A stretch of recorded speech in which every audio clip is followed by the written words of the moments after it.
Okay, जय मसीह की। क्यों ना सब लोग हम लोग खड़े हो जाए परमेश्वर की आराधना स्तुति के लिए, और जोरदार तालियां दीजिए परमेश्वर के लिए।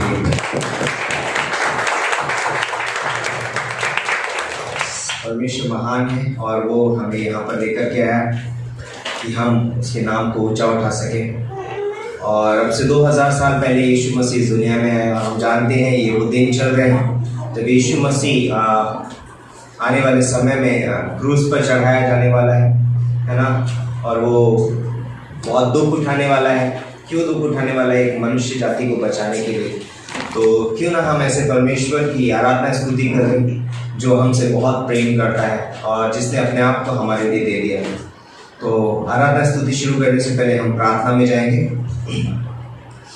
परमेश्वर पिता, हम धन्यवाद देते हैं, एक बार फिर हम तेरे चरणों में आते हैं।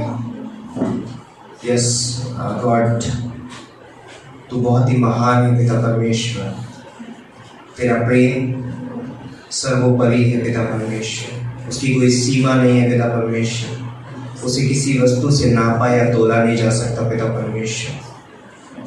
तू अद्भुत है पिता परमेश्वर, तू प्रेमी है, तू दयालु है पिता परमेश्वर, तू अनुग्रहकारी है। तूने हमारे लिए इतना दुख उठाया पिता परमेश्वर, तूने अपना लहू का एक कतरा हमारे लिए बहा दिया पिता परमेश्वर, ताकि हम पिता परमेश्वर तेरे करीब रह सके, तेरे नाम को ऊंचा उठा सके, तेरी आराधना स्तुति कर सके। प्रभु यीशु मसीह, आज का दिन हम तेरे हाथों में सौंपते हैं। प्रार्थना हमारे उद्धारकर्ता प्रभु यीशु मसीह के नाम से मांगते हैं, आमीन। तो मनों में परमेश्वर को आराधना स्तुति दे सकते हैं।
परमेश्वर,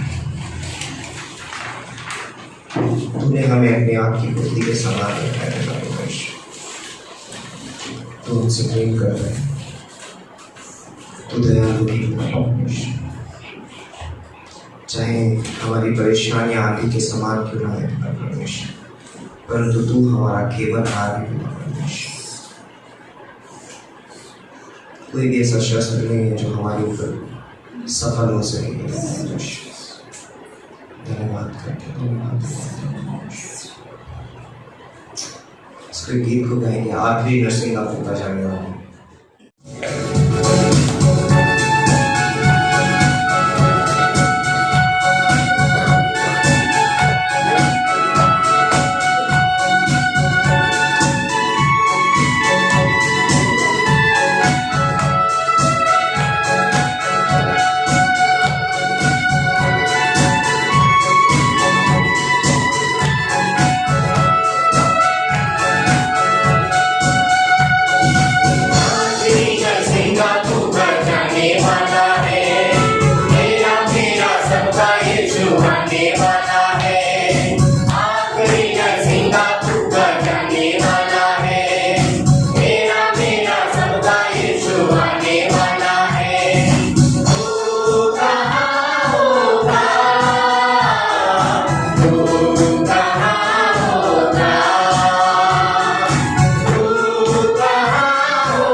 यीशु मसीह बातों पर लेने के लिए आएगा हर एक विश्वासी को।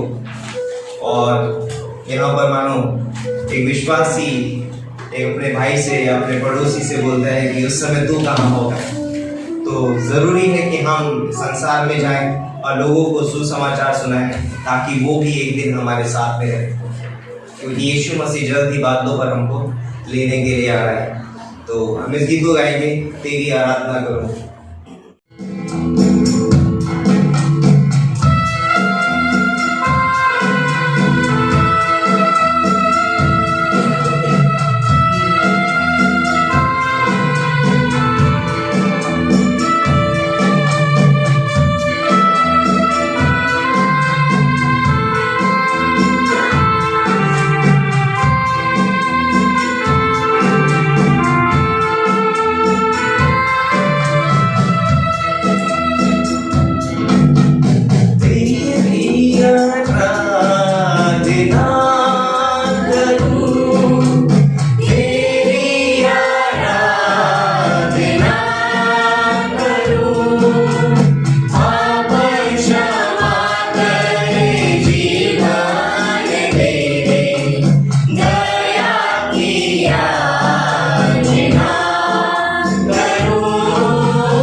धन्यवाद करते हमारे जीवित और महान परमेश्वर पिता। प्रभु, हम आपके चरणों में आते हैं, आपकी उपस्थिति के पास आते हैं प्रभु, आपके उस अनुग्रह के सिंहासन के पास आते हैं। हम आपकी महिमा करने के लिए, आपकी आराधना करने के लिए, आपके जीवित नाम को ऊंचा उठाने के लिए धन्यवाद हो पिता परमेश्वर, आपकी उस उपस्थिति के लिए जिसके द्वारा आप अपनी महिमा से हमें भरते हो, हमारे जीवन से आप अद्भुत काम करते हो प्रभु। आप महिमावान होते हो पिता। धन्यवाद करते हैं पिता परमेश्वर कि आप सारे आदर और महिमा के योग्य प्रभु हो। आप धन्यवाद के योग्य परमेश्वर हो, आप स्तुति प्रशंसा के योग्य परमेश्वर हो। धन्यवाद हो पिता परमेश्वर के सारी काबिलियत आप में पाई जाती है हमारे जीवन को संभालने के लिए, जरूरतों को पूरा करने के लिए।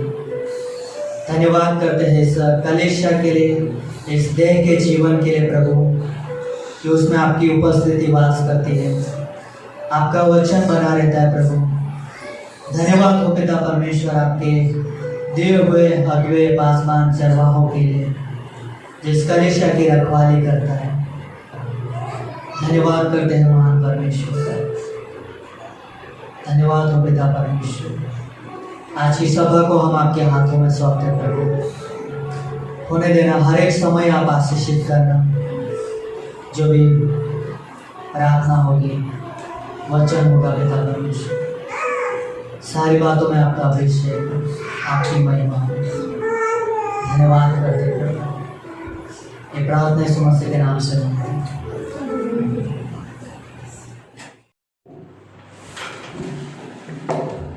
क्यों ना हम जोरदार ताली बजाए परमेश्वर के लिए और आराधना के लिए। आज बहुत आपने आनंद उठाया आराधना का। सच में सब लोग मेरे साथ है? तो बोलो सब लोग हालेलुया। तो ये जो समय रहेगा अद्भुत समय रहेगा।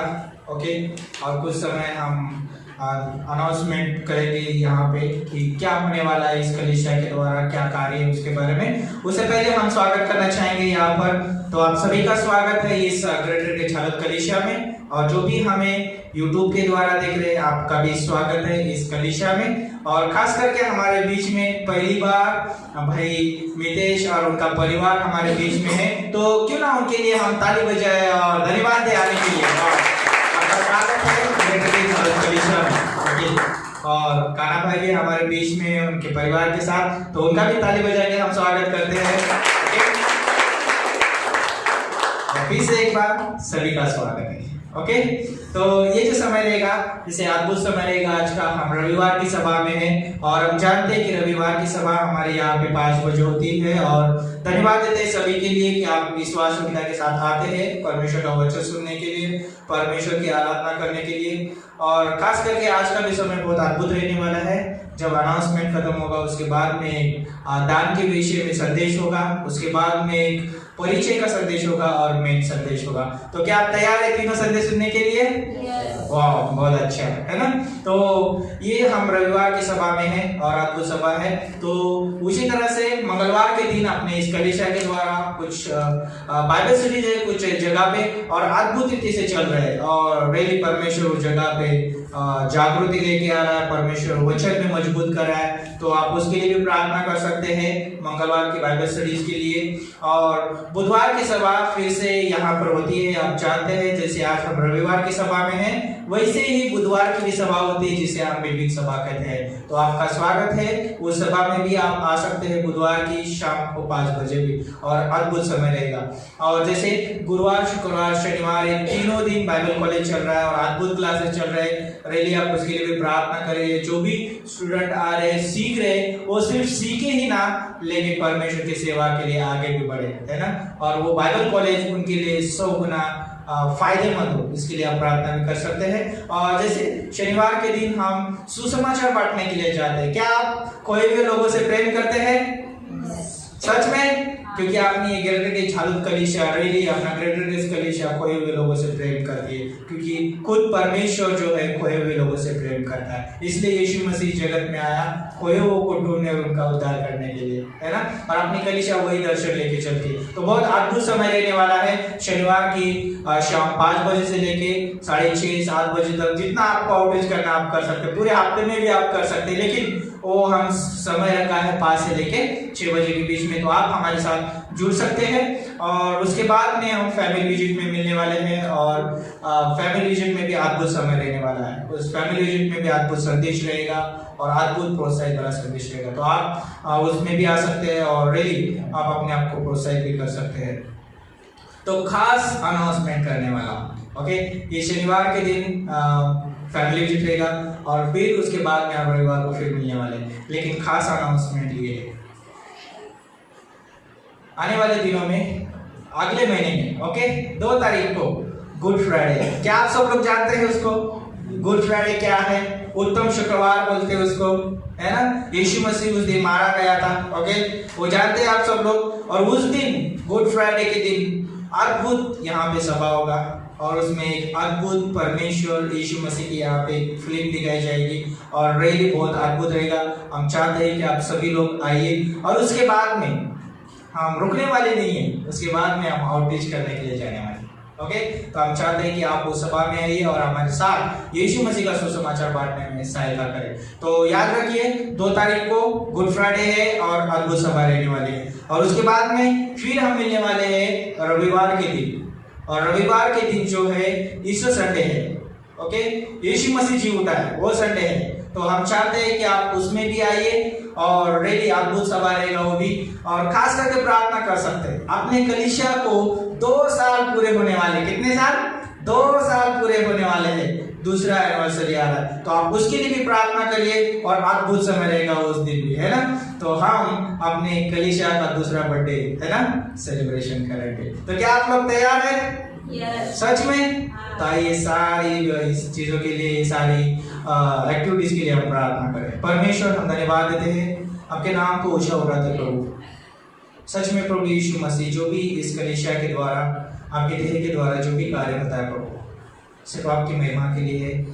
और प्रभु यीशु मसीह आपका मकसद और आपका उद्देश्य ये है कि परमेश्वर खोए हुए को ढूंढना, और रेली परमेश्वर मनुष्य खोया हुआ है प्रभु, उसको उद्धार की जरूरत है प्रभु। रेली परमेश्वर एक कलीसिया वो जो दर्शन है वो आगे लेके जा रही है परमेश्वर। सहायता करना, मदद करना परमेश्वर, चाहे रविवार की सभा हो, बुधवार की सभा हो, बाइबल स्टडीज हो परमेश्वर, बाइबल क्लासेस परमेश्वर, आउटरीच का समय, सारी एक्टिविटीज में आप सहायता करना, आप हमारा अगुवा बनना परमेश्वर। धन्यवाद करते हैं, खास करके हम प्रार्थना करते हैं इस कलीसिया की हर एक जरूरत आप पूरी कर रहे, इसलिए धन्यवाद देते हैं। जो भी जरूरत है प्रभु आप पूरी करना। खास करके हम प्रार्थना करते हैं आपके दास के लिए जो यहाँ से संदेश देते प्रभु। रेली धन्यवाद देते प्रभु उस वचन के लिए और आपके दास के लिए, और जो अनुग्रह और प्रेम से भरा हुआ संदेश है प्रभु, जो फिनिश वर्क जो कार्य प्रभु उसके बारे में रेली प्रभु धन्यवाद करते हो सारी चीज़ों को। और जो भी यहाँ पे बैठे हुए सबको सुनने के लिए मदद करना और प्रभु सहायता करना, हर एक की आत्मिक कान को खोलना परमेश्वर, ताकि सुनकर प्रभु आपके भक्त प्रभु सीधा और मजबूत होती जाए परमेश्वर। धन्यवाद देते हैं, आगे का समय आपके हाथों में सौंपते प्रभु यीशु मसीह के नाम से मांगते हैं, आमीन।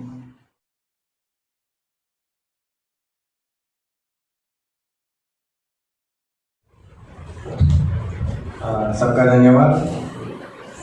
तो ये अभी भेंट का समय है, यानी कि दान का समय।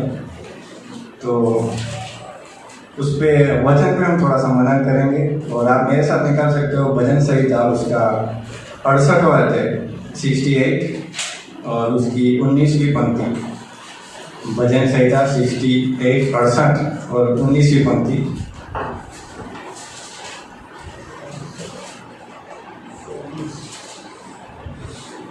यहाँ पर लिखा है, धन्य है प्रभु जो प्रतिदिन हमारा बोझ उठाता है, वही हमारा उद्धार करता है।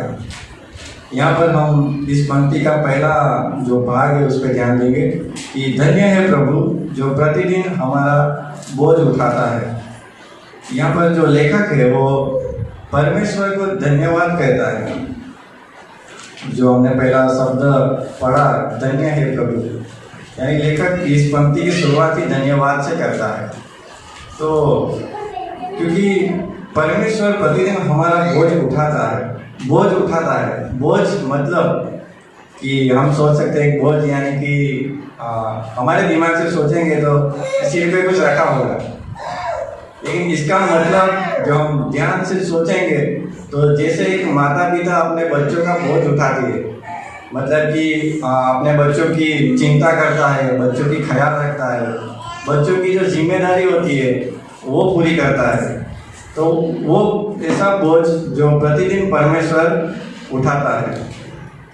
इसी प्रकार जब हम निर्गमन उसका 16वां अध्याय पढ़ते हैं, पूरा अध्याय हम जो पढ़ते हैं उसमें हम देखते हैं कि इजराइल प्रजा जो होती है, जो जंगल में परमेश्वर उनको मिस्र देश से छुड़ा के जब लाता है, तब हम देखते हैं कि प्रतिदिन उनका बोझ वो परमेश्वर वहाँ पे उठाता है और उन्हें प्रतिदिन मन्ना खिलाता है। तो वो एक दिन का नहीं होता, लेकिन 40 साल तक परमेश्वर वैसे ही करता रहता है, प्रतिदिन उनको एक मन्ना के रूप में उनको खिलाता है। लेकिन हम वहाँ देखते हैं कि फिर भी उनके जीवन में क्या होता है, कुड़कुड़ाहटपन होता है। वो खाते हैं, धन्यवाद देते हैं और भूल जाते हैं और कुड़कुड़ाहटपन हो जाता है। तो आज के समय में भी हमें ये याद रखना बहुत ज़रूरी है कि जो परमेश्वर है वो प्रतिदिन हमारा बोझ उठाता है, यानी कि हमारी चिंता करता है। तो उनका हमें छोटी बड़ी हर बातों में, हर चीज़ में धन्यवाद करना बहुत ज़रूरी होता है। और ये सीखना भी बहुत ज़रूरी है कि हम उनका कैसे धन्यवाद करते हैं और हमारे मन को कुड़कुड़ाहटपन से दूर रखना चाहिए, क्योंकि प्रतिदिन परमेश्वर हमारी चिंता करता है। और अंत में मैं आपको प्रोत्साहित करना चाहूँगा कि हमारी जो कुछ चिंताएं हैं वो सारी परमेश्वर पर डालना और ज़रूरी है, क्योंकि परमेश्वर ही है जो वो बोझ उठा सकता है, वही काबिल है उस सारी चीज़ों के लिए, कि वही सबसे ऊपर है, वही हमारा प्रतिदिन बोझ उठाता है। तो इस पंक्ति के द्वारा परमेश्वर आप सभी को आशीषित करे। आमीन। आइए प्रार्थना करते हैं। हमारे जीवित और अनुग्रही परमेश्वर पिताजी, फिर से आपका धन्यवाद करते हैं। और पिता परमेश्वर, आपने जो हमारे ऊपर मेहरबानी की है परमेश्वर, आपने जो हमारी हर एक ज़रूरत को पूरा किया है, उन सभी उपकारों को हम याद करते हैं परमेश्वर, उन सभी चीज़ों के लिए हम आपका धन्यवाद करते हैं। और पिता इस समय प्रार्थना करते हैं, आने वाले भेंट को भी पिता आपके हाथ में सौंपते हैं और यहाँ उपस्थित प्रत्येक को पिता आप से आशीषित करने से हम प्रार्थना करते हैं। और जो भेंट आएगी प्रभु आपकी महिमा के लिए इस्तेमाल हो सके और हमारा जीवन प्रतिदिन प्रभु आपको धन्यवादित करता रहे, इसे हम प्रार्थना करते हैं। आगे का हर एक समय आपके हाथ में सौंपते हैं। प्रार्थना यीशु मसीह आपके नाम से मांगते हैं। आमीन। Thank you.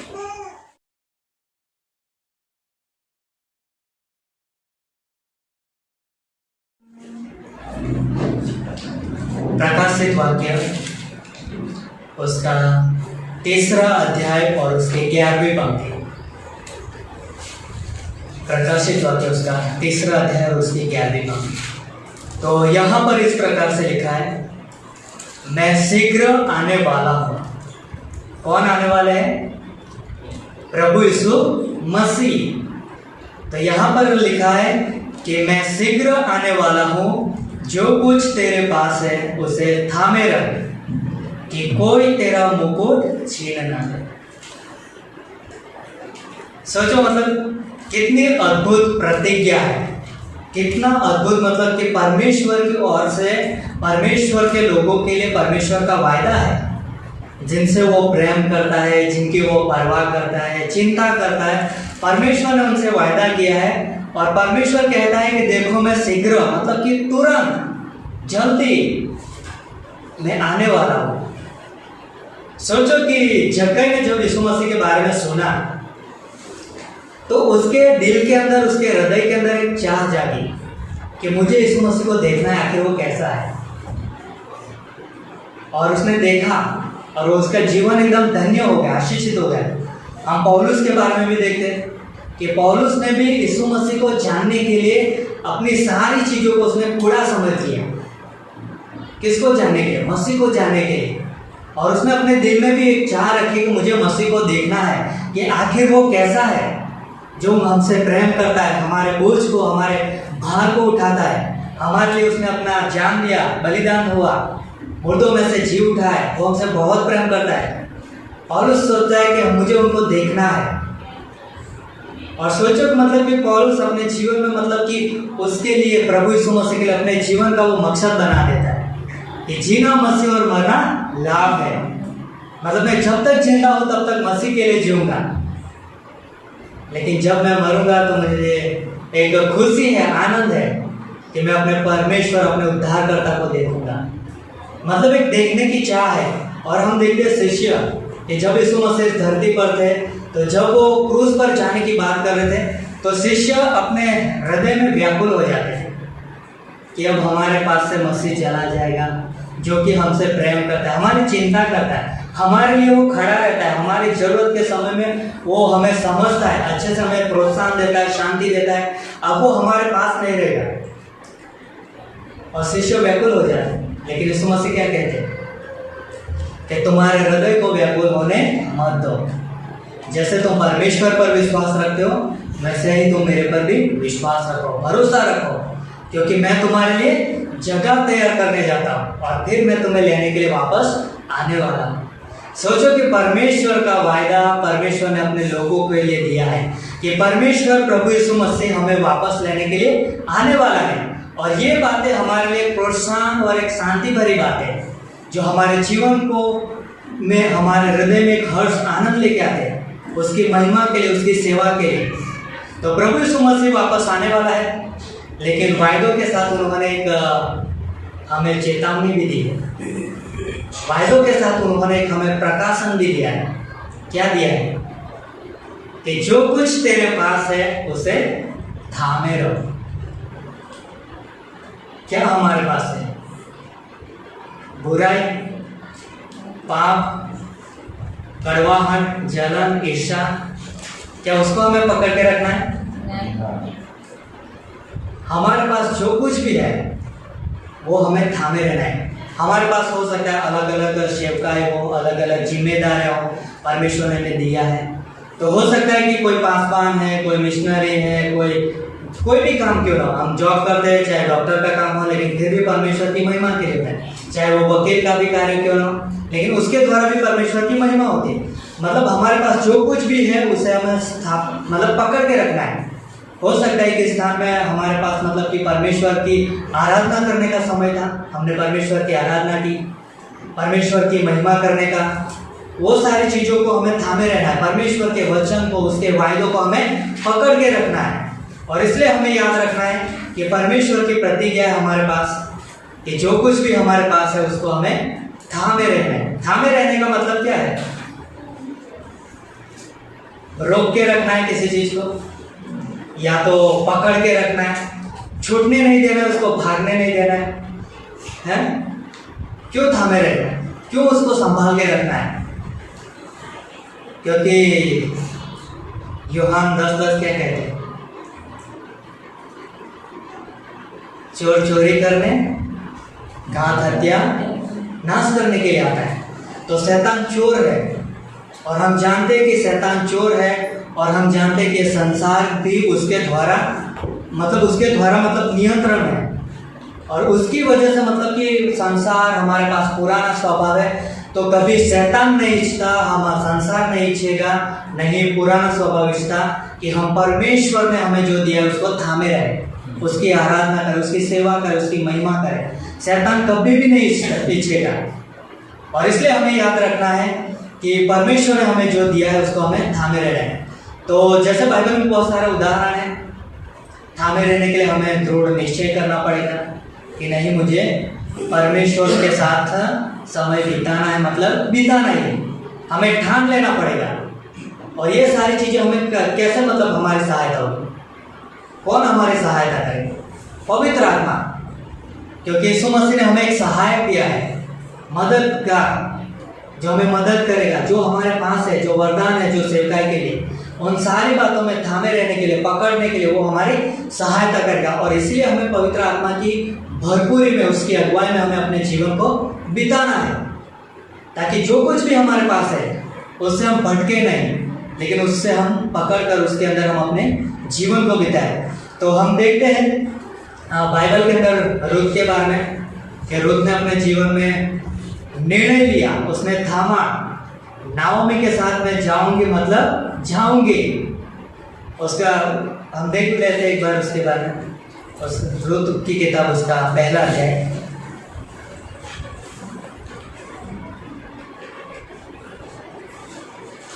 रुत का स्टेटमेंट देखो कि वो क्या बोलते हैं। रुत की किताब उसका पहला अध्याय उसके 16वीं पंक्ति। रुत बोली, तू मुझसे यह विनती न कर कि मुझे त्याग या छोड़कर लौट जा, क्योंकि जिधर तू जाएगी उधर मैं जाऊंगी, जहां तू टिकेगी वहां मैं भी टिकूंगी। रुत किससे बात कर रही है? अपनी सास नाओमी से।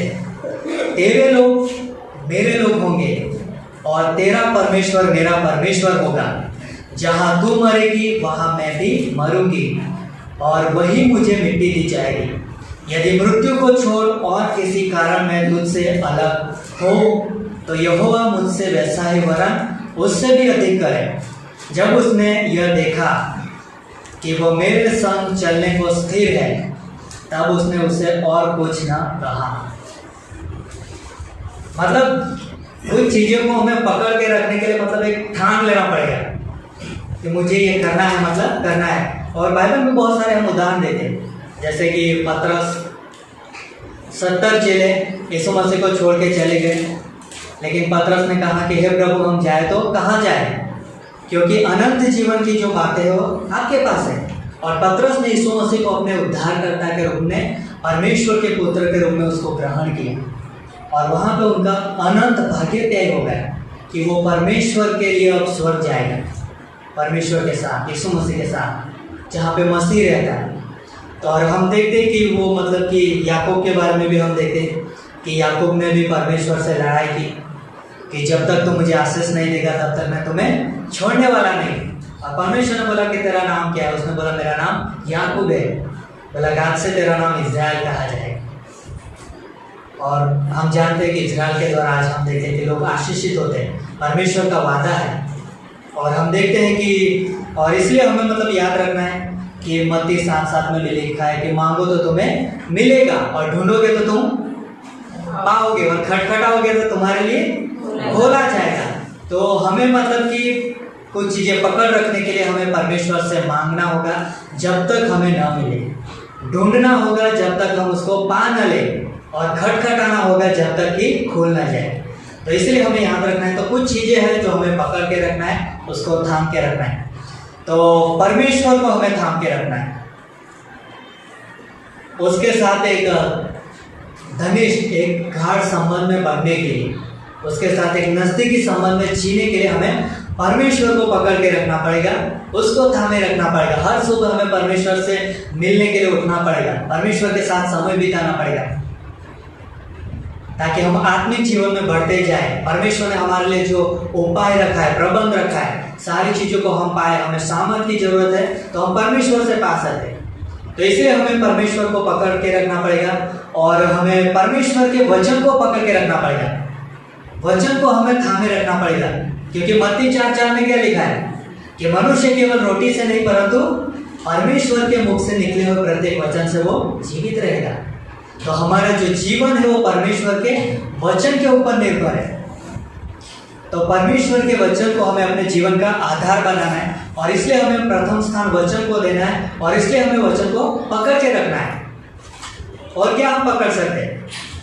परमेश्वर के अनुग्रह को, क्योंकि हमारे जीवन के हर एक क्षेत्र में परमेश्वर का अनुग्रह काम आता है।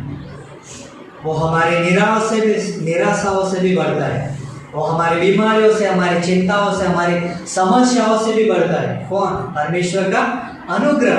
यदि हम गिर गए हैं तो भी परमेश्वर का अनुग्रह हमें उठाता है, सुंदर बनाता है।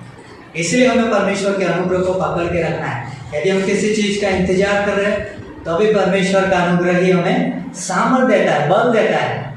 तो इसलिए हमें परमेश्वर के अनुग्रह को पकड़ के रखना है। हमें विश्वास को थामे रहना है,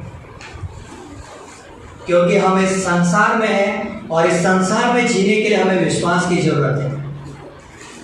क्योंकि हम रूप को देखकर नहीं चलते। किससे चलते हैं? विश्वास को देखकर। हमें आशा को थामे रहना है। यीशु मसीह हमें वापस लेने के लिए आने वाला है, उसने वायदा किया है। हमें अपनी बुलाहट को थामे रहना है, क्योंकि हमारे पास जो बुलाहट है वो स्वर्गीय बुलाहट है, वो ऊंची बुलाहट है, पवित्र बुलाहट है। और परमेश्वर ने हमें विशेष कार्य के लिए चुना है, और इसीलिए हमें अपनी बुलाहट को खोना नहीं, उसको पकड़ के रखना है। और हमें क्या पकड़ के रखना है? कलीसिया को। हमें कलीसिया को थामे रहना है, क्योंकि वही एक हमारी सुरक्षा और हमारे लाभ का कारण है। जहाँ से परमेश्वर अपना कार्य करता है, वहाँ पे परमेश्वर का दर्शन, परमेश्वर का विजन फैलता है।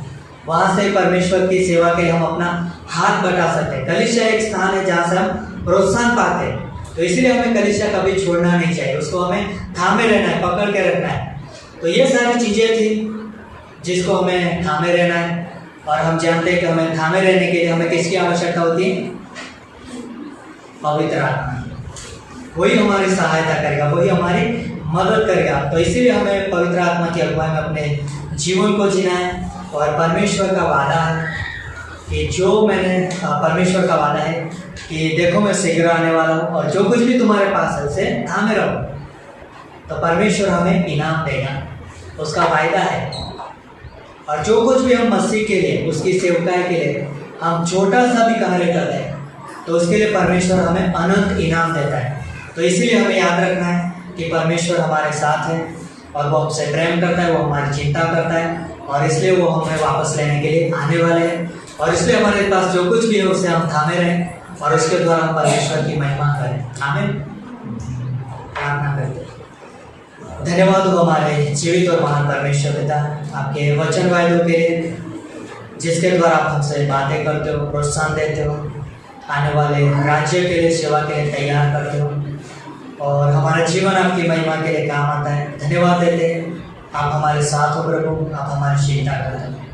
आने वाले संदेश को भी हम आपके हाथों में सौंपते हैं, आशीषित करना। प्रार्थना यीशु मसीह के नाम से।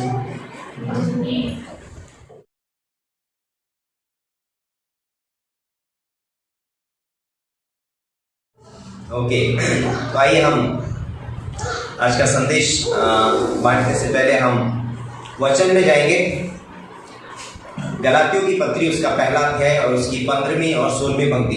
गलातियों का पहला अध्याय 15 और 16वीं पंक्ति। यहाँ पर इस प्रकार से लिखा है, परंतु परमेश्वर की जिसने मेरी माता के गर्भ ही से मुझे ठहराया और अपने अनुग्रह से बुला लिया, जब इच्छा हुई मुझ में अपने पुत्र को प्रकट करे कि मैं अन्य जातियों में उसका सुसमाचार सुनाऊं, तो ना मैंने मांस और लहू से सलाह ली। तो आइए हम प्रार्थना करते हैं। परमेश्वर पिता, हम धन्यवाद देते हैं इस खूबसूरत समय के लिए, इस दिन के लिए धन्यवाद देते हैं, तेरे प्रेम, तेरे अनुग्रह के लिए, तेरे वचन के लिए। इस वचन के द्वारा तो हमसे बातें करना पिता, पवित्र आत्मा के द्वारा अगुवाई। तू महान पिता परमेश्वर, तू अद्भुत। मेरे मुख कुछ भी से पवित्र कर से मेरे नहीं पिता परमेश्वर, परंतु तेरे वचन ने अपने वचन के द्वारा तो अपने लोगों से बातें, पवित्र आत्मा के द्वारा अगुवाई। तो यीशु मसीह के नाम से आमीन। ओके, तो यहाँ पर एक चीज़, आज जो हम संदेश का जो विषय है वो ये है कि परमेश्वर हर एक विश्वासी के जीवन में यीशु मसीह मतलब विश्वासी के जीवन के द्वारा हर एक व्यक्ति के यीशु मसीह को प्रकट करना चाहता है। परमेश्वर हर एक विश्वासी के जीवन के द्वारा यीशु मसीह को क्या करना चाहता है? प्रकट करना चाहता है। और यहाँ पर पौलुस बोलता है कि जब उसकी इच्छा हुई कि मुझ में अपने पुत्र को प्रकट करे, है ना। परमेश्वर हमारे अंदर किसको प्रकट करना चाहता है? यीशु मसीह को। इस दुनिया में हम बहुत कुछ कर सकते हैं, हम अपने आप को दिखा सकते हैं, अपनी योग्यता को दिखा सकते हैं, अपनी बातों को दिखा सकते हैं, अपने कार्यों को दिखा सकते हैं, लेकिन क्या कभी हमने पूछा है परमेश्वर तू क्या चाहता है मेरे जीवन से? हमारे जीवन में, हम सबके जीवन में कुछ ना कुछ एम्बिशंस होते हैं, हमारी खुद की कुछ इच्छाएं होती हैं, हम कुछ ना कुछ करते हैं, कोई डॉक्टर बनना चाहता है, कोई इंजीनियर बनना चाहता है, कोई बोलता है सिंगर बनना चाहता है, कोई डांसर बनना चाहता है। हर एक व्यक्ति अपने जीवन में कुछ ना कुछ बनना चाहता है, वो दिखाना चाहता है कि मैं क्या हूं। पर बोलता है कि जब परमेश्वर की इच्छा हुई तो उसने अपने पुत्र को मुझ में प्रकट करना चाहा। ये परमेश्वर की इच्छा है कि एक विश्वासी के जीवन से प्रभु यीशु मसीह प्रकट हो, मैं प्रकट ना हो।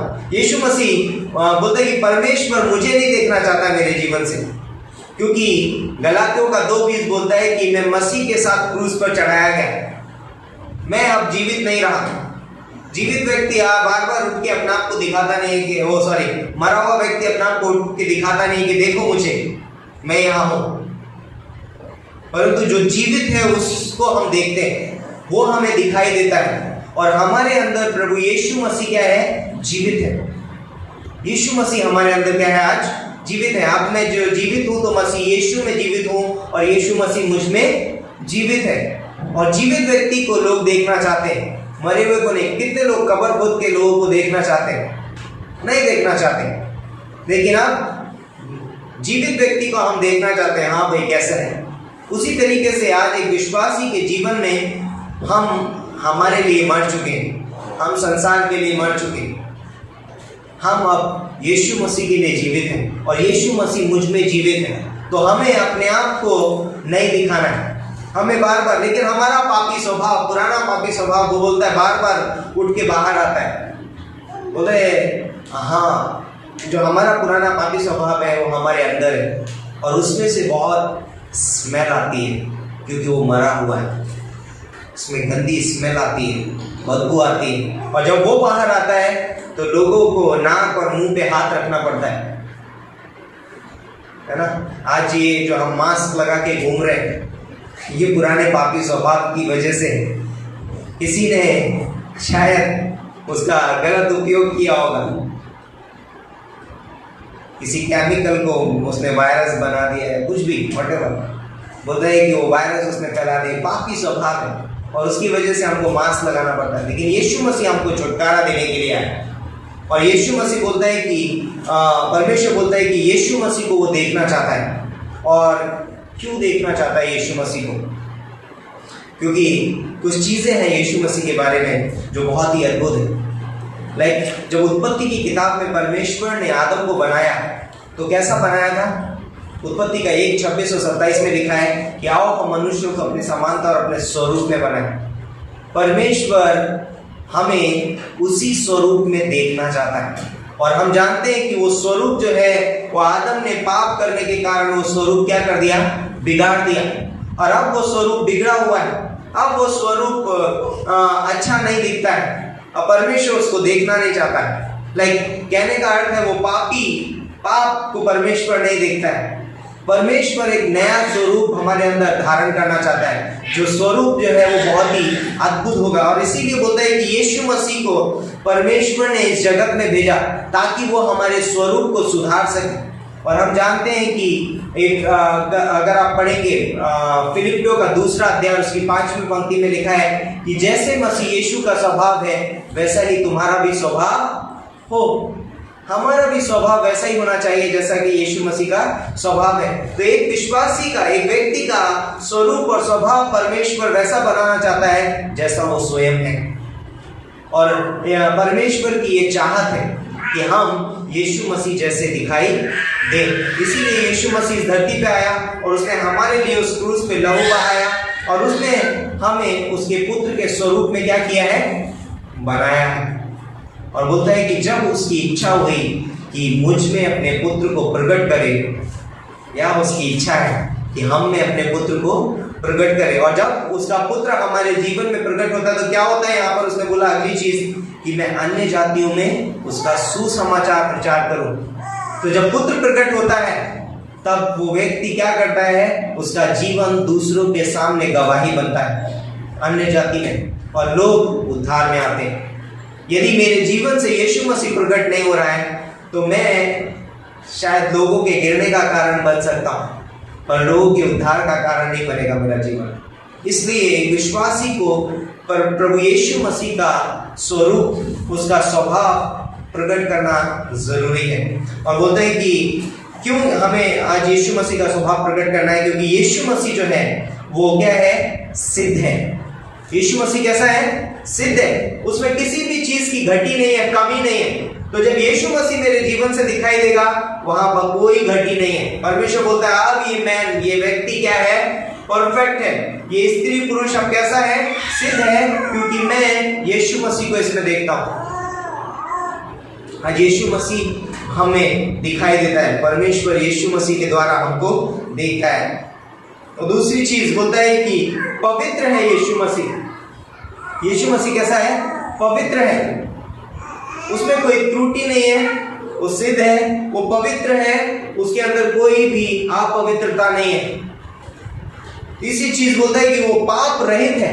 यीशु मसीह पाप रहित था, उसने कोई पाप नहीं किया था, पर हमारे पाप उसके ऊपर रखे गए। चौथी चीज बोलता है कि वो आज्ञाकारी रहा। पहला आदम आज्ञा उल्लंघन किया पहले आदम ने, लेकिन आखिरी आदम प्रभु यीशु मसीह ने आज्ञा का पालन किया, और उसी आज्ञा के पालन की वजह से आज हम यहाँ पर है ना।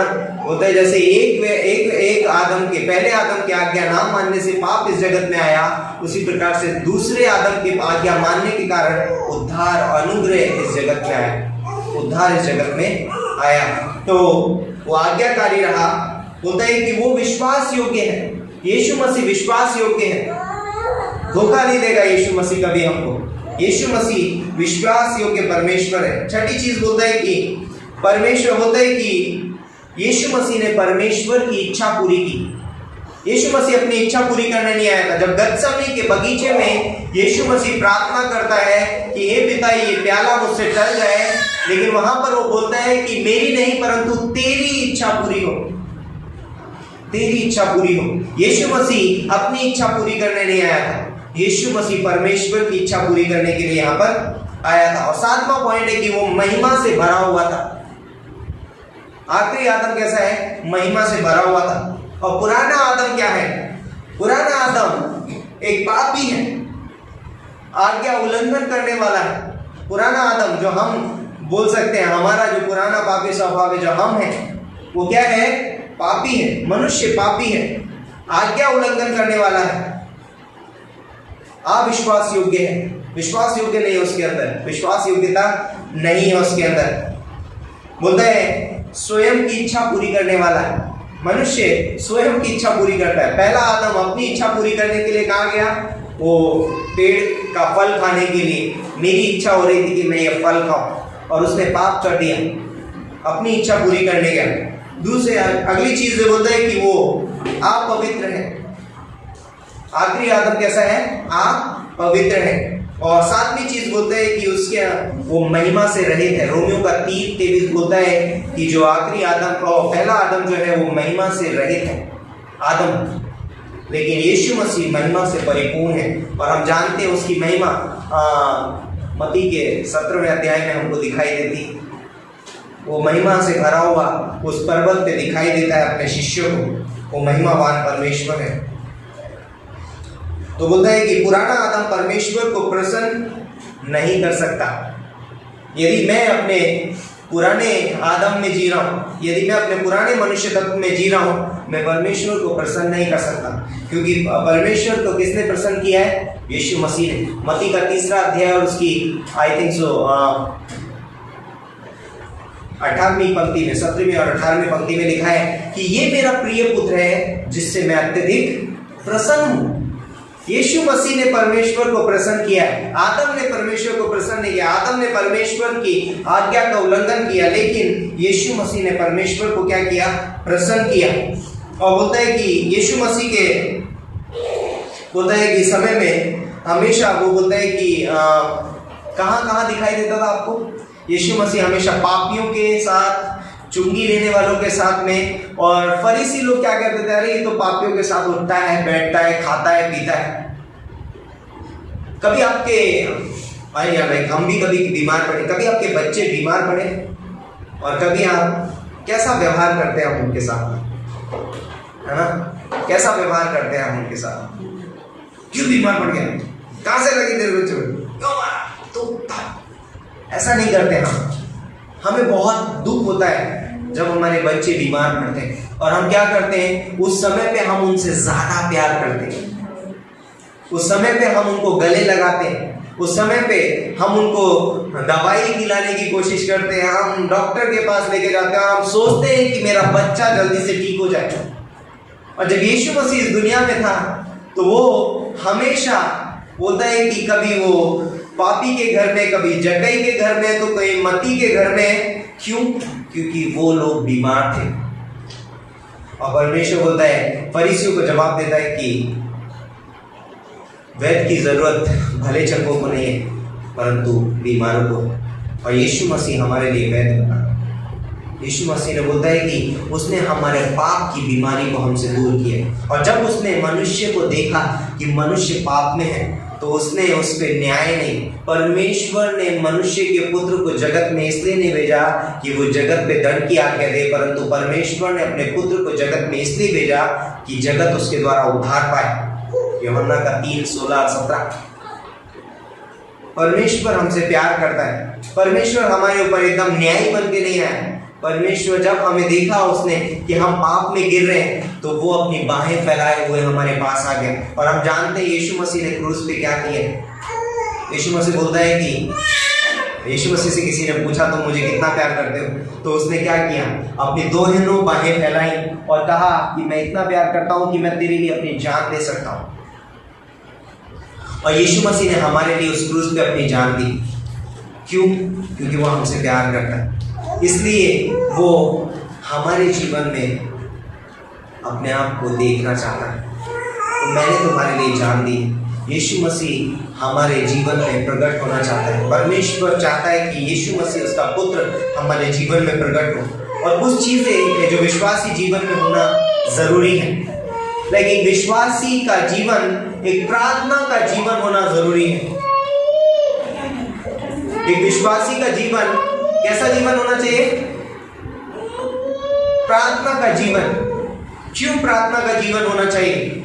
मरकुस का 1 अध्याय और उसकी 35वीं पंक्ति पढ़िए। लाइक यदि मेरा स्वभाव मसीह यीशु जैसा है, यदि यीशु मसीह मुझ में प्रकट हो रहा है तो मुझे उसके जैसा बनना पड़ेगा, तो उसके जैसा करना भी पड़ेगा। लाइक प्रैक्टिकल है। ऐसा नहीं है कि मैं ऑटोमेटिक बैठे बैठे मैं यीशु मसीह जैसा बन जाऊंगा। यीशु मसीह यहाँ पर हमें कुछ करने के लिए कहता है। मरकुस का 1:35 और यहाँ पर लिखा है, मरकुस की किताब उसका 1:35, यदि किसी ने निकाला पढ़ सकते हैं। भोर को दिन निकलने से बहुत पहले वह उठकर निकला और एक जंगली स्थान में गया और वहां प्रार्थना करने लगा। क्या कर रहा था यीशु मसीह? भोर को बहुत पहले उठ करके वो क्या, एक जंगली स्थान में गया और वहां प्रार्थना करने लगा। यदि मैं चाहता हूं कि यीशु मसीह मेरे जीवन से दिखाई दे, मेरा जीवन एक प्रार्थना का जीवन होना चाहिए। जैसा मसीह यीशु का स्वभाव था तुम्हारा भी स्वभाव हो। तो प्रार्थना का जीवन बहुत ही महत्वपूर्ण है, क्योंकि प्रार्थना का जीवन ये दर्शाता है कि मैं परमेश्वर पर निर्भर हूं। यदि मेरा ये जीवन प्रार्थना का जीवन नहीं है और मैं सुबह उठता हूं और मुझे जो भी करना है कर लेता हूं, कहीं भी चला जाता हूं, तो मैं परमेश्वर पर निर्भर नहीं हूं। मैं बोलता हूं कि मैं कर सकता हूं। ये इस पंक्ति को बोलता है यीशु मसीह, फिलिपियों का किताब में लिखा है कि बोलता है कि इंग्लिश में बोलता है I can do all things through Christ who strengthen me. बोलता है कि मैं उसमें सब कुछ कर सकता हूं जो मुझे सामर्थ्य देता है। और यहाँ पर जो व्यक्ति प्रार्थना नहीं करता है वो इस तरीके से कह सकता है, मैं अपने में सब कुछ कर सकता हूं, मैं सामर्थ्यवान हूं।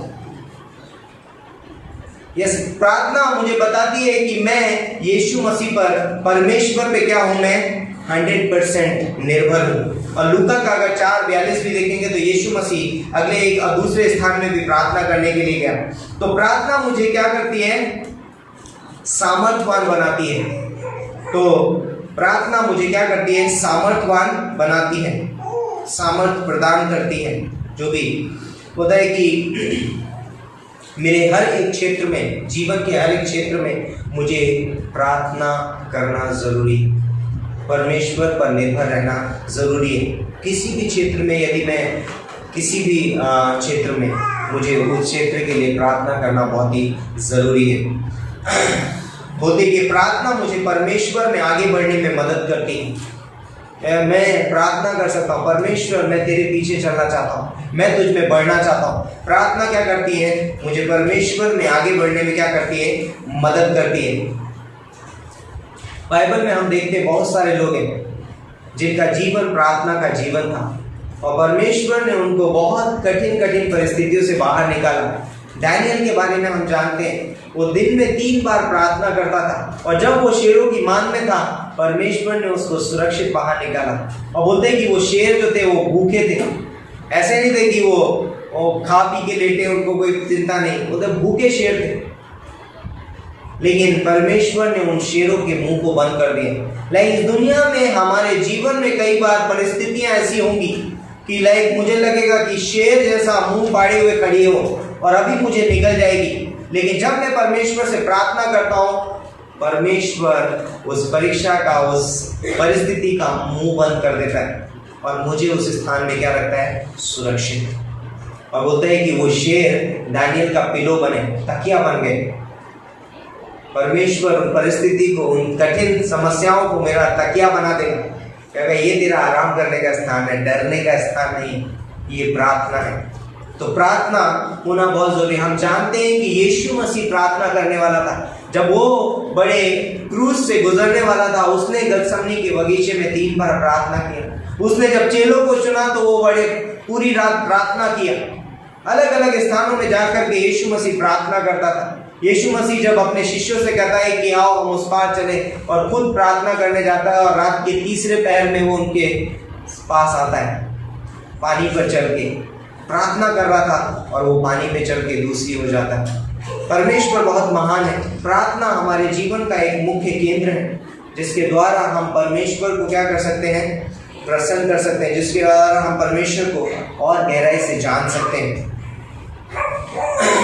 बोलते याकूब प्रार्थना करने वाला व्यक्ति था। मैं पुराने नियम में नए नियम की बात कर रहा हूँ। उसको बोला जाता था कैमल का नी वाला व्यक्ति। उसके ऊंट के जो घुटने होते ना, याकूब यीशु मसीह का शिष्य है, भाई है ना, बोलता है कि उसके जो घुटने थे वो ऊंट के घुटनों के जैसे थे, क्योंकि वो घुटनों पे रहकर प्रार्थना करता था। उसके इतना प्रार्थना पे उतना भरोसा। लेकिन यीशु मसीह ने भी अपने शिष्यों को कहा तुम प्रार्थना करो, इस रीति से प्रार्थना करो, ऐसे प्रार्थना करो। और लेकिन शिष्यों ने भी यीशु मसीह से पूछा कि हमें प्रार्थना करना सीखा। और बोलता है कि अगर हम प्रार्थना का जीवन नहीं जीते हैं तो कहीं ना कहीं हम यीशु को अपने जीवन से प्रकट नहीं कर रहे। यदि हमारे जीवन प्रार्थना का जीवन नहीं है तो हम कहीं ना कहीं यीशु मसीह को अपने जीवन से प्रकट नहीं कर रहे, क्योंकि यीशु मसीह लोगों की चिंता करता था, वो लोगों के लिए प्रार्थना करता था। प्रार्थना हमारी आदत बन जानी चाहिए। लाइक दिनचर्या में एक समय जो हम रखते हैं ना, जैसे हम ब्रश करते हैं सुबह उठ के, जैसे हम खाना खाते ही, हम खाना कभी स्किप नहीं करते, उपवास करते हैं वो बात अलग, लेकिन हम 3 टाइम खाना खाते हैं। क्या हम प्रार्थना को अपने जीवन में आदत बना सकते हैं? और वो हमारे जीवन से प्रकट होगा सामर्थ्य। मैं बोलता है कि प्रार्थना करना हम कब महसूस करेंगे अपने जीवन में? ये बाय द वे ये मेरे संदेश का पहला पार्ट है।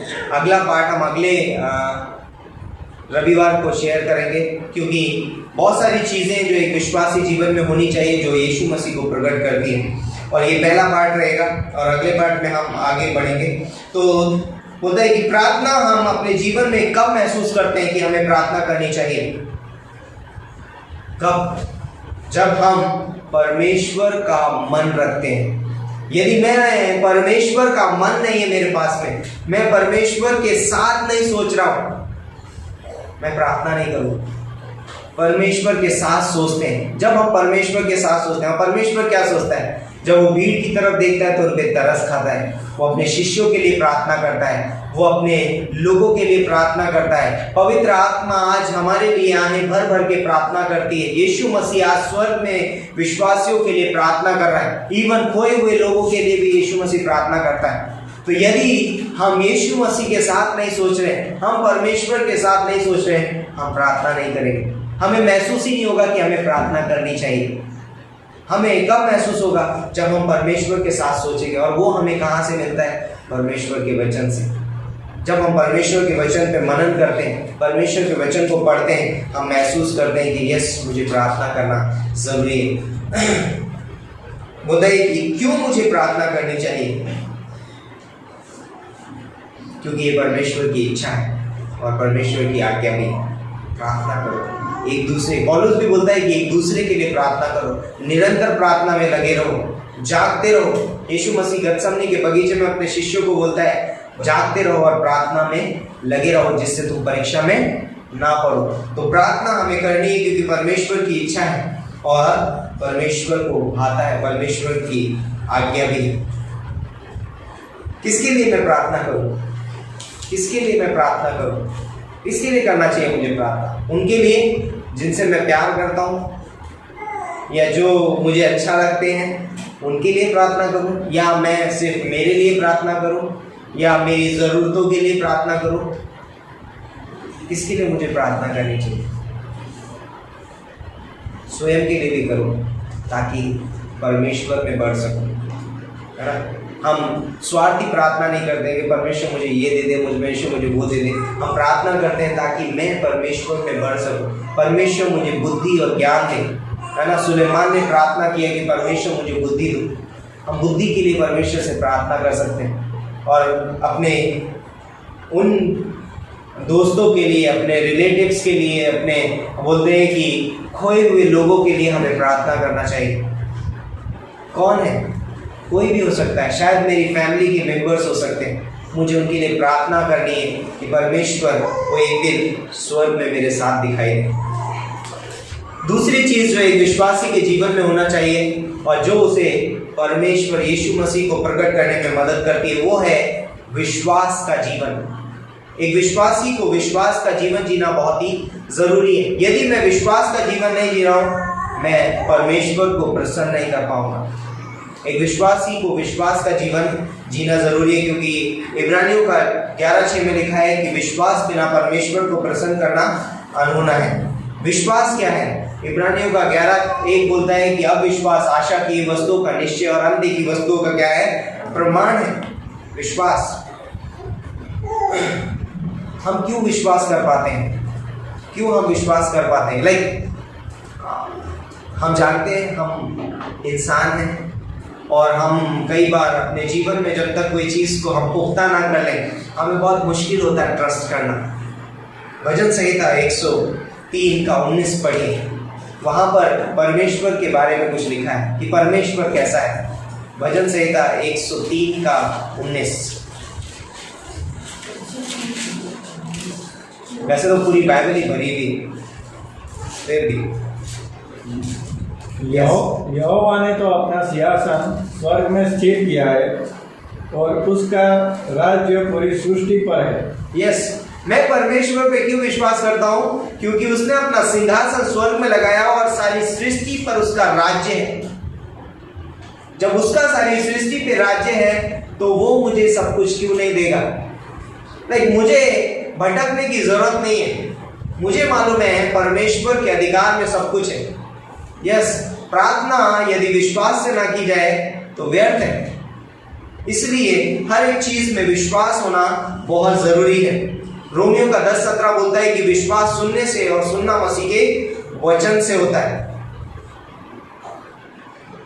यस, नीति वचन का 3, 5 और 6 बोलता है जब हम परमेश्वर को जान जाते हैं, हम उस पर विश्वास करते हैं और वो विश्वास हमें वचन से मिलता है बढ़ने के लिए। और बोलता है कि नीति वचन का 3, 5 फिर उसके बाद हम अपने आप पे भरोसा नहीं रखते, तब हम अपने बारे में ज़्यादा सोचते नहीं हैं, हम परमेश्वर पे भरोसा रखते हैं, हम परमेश्वर पर निर्भर रहते हैं और हमारे जीवन की हर एक परिस्थिति में परमेश्वर पर विश्वास रखना ज़रूरी है। और जब हम उस पर विश्वास रखते हैं तब वो हमारे लिए सीधा मार्ग भी निकालता है। तो हम एक विश्वासी के जीवन में, यदि एक विश्वासी यीशु मसीह को प्रकट कर सकता है, उसके जीवन में क्या क्या होना ज़रूरी है? प्रार्थना का जीवन, विश्वास का जीवन। और आने वाले हफ्ते में हम बाकी चीज़ों के बारे में बात करेंगे।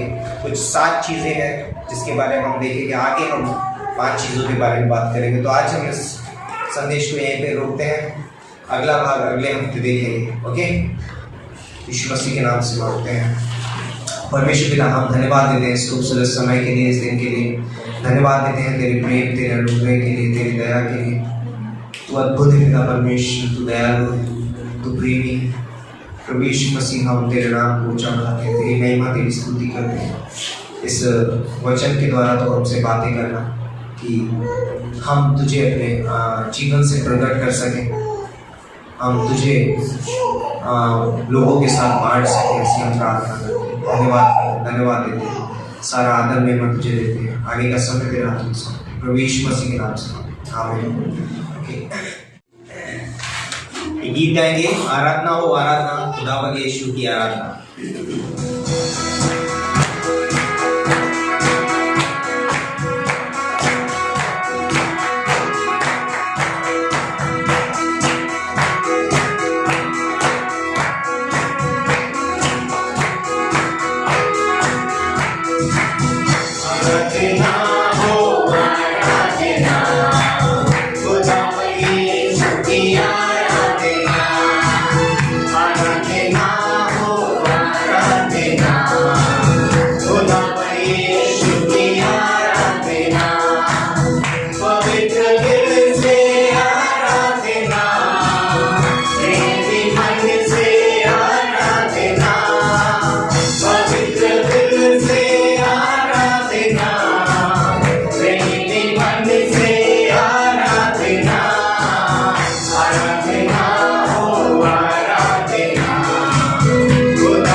पवित्र हमारे जीवित और महान परमेश्वर पिता, हम आपके प्रेमीपन के लिए, आपके अनुग्रह के लिए, आपकी महान दया के लिए, आपकी विश्वास योग्यता के लिए प्रभु हम आपका धन्यवाद देते हैं।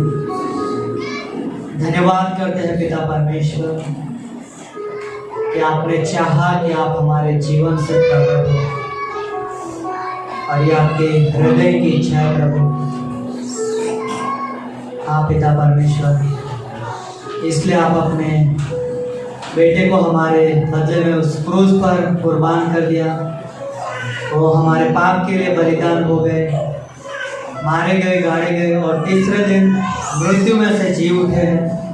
वो जीवित परमेश्वर है जो हमारे अंदर वास करते हैं। और हमारे जीवन से प्रकट होते हैं। होने देना पिता परमेश्वर, जैसे आपके वचन में कहा गया है कि जैसे यीशु मसीह का स्वभाव था वैसा ही तुम्हारा भी स्वभाव हो। हाँ प्रभु, होने देना पिता परमेश्वर, आप हमारी सहायता करना। आज के वचन के द्वारा आप हमसे बातें करना, ताकि हमारा स्वभाव प्रार्थना करने वाला हो, एक दूसरे के लिए बोझ उठाने वाला हो, प्रेम करने वाला स्वभाव होने देना पिता परमेश्वर। आज के वचन के द्वारा हमसे बातें करना, हर एक को चुना प्रभु आशीषित करना। आगे के समय को भी हम आपके हाथ में सौंपते हैं, आपकी अगुवाई में चलाएं। ये प्रार्थना यीशु मसीह के नाम से मांगते हैं। जय श्री